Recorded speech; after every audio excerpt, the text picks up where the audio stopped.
Nakul, It's Michael. Nakul, you know, when the new scheme was propagated, mentioned in the media, everybody said that we want young people who are patriots, who are fond of their country. We want them to have the Army, Navy, or Air Force kind of discipline, and that we will have a better boys and girls joining not only the armed forces but other services, other professions also. That was the thought which was being propagated over and over again. But let me confess or say my thought, it is not that reason.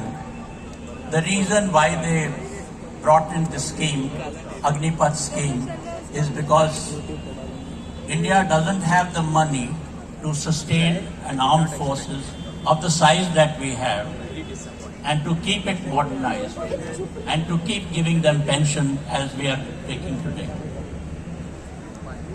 So the basic reason why this scheme has been brought in is the money.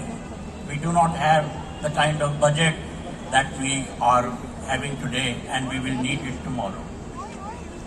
Now, particularly pension, let me just mention to you that almost about 25% of the army budget goes into pension today. I think about 7% of the budget goes to the pensions in the Navy, and about 11% of the Air Force budget goes for the pension.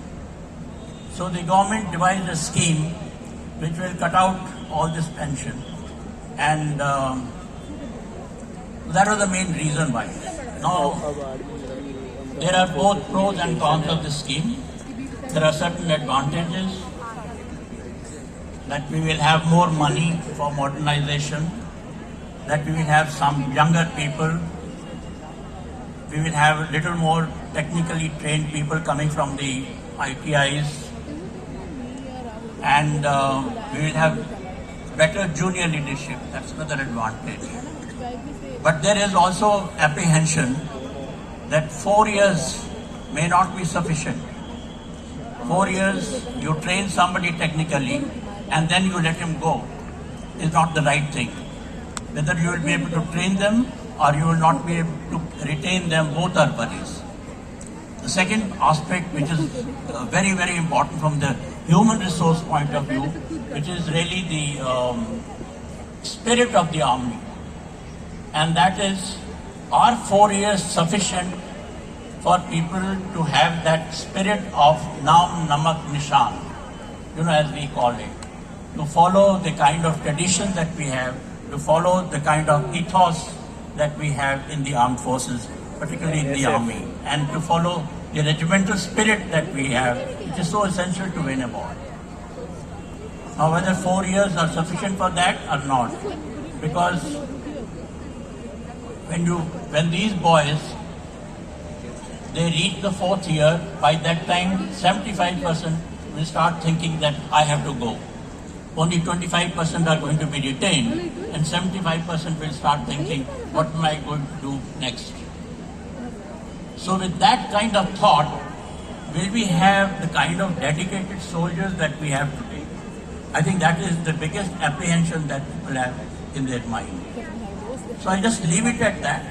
There are both advantages, but there are also a lot of apprehensions. My own view is that the government has now devised this scheme. The armed forces have been asked to follow it, which they are doing, and I'm sure they will try their level best. But I believe that after 3 or 4 years, we must review this scheme and see what are the advantages, how we can correct it, if there are corrections required. Thank you, sir. Thank you. Thank you for illuminating us with your thoughts. We'll now hand it to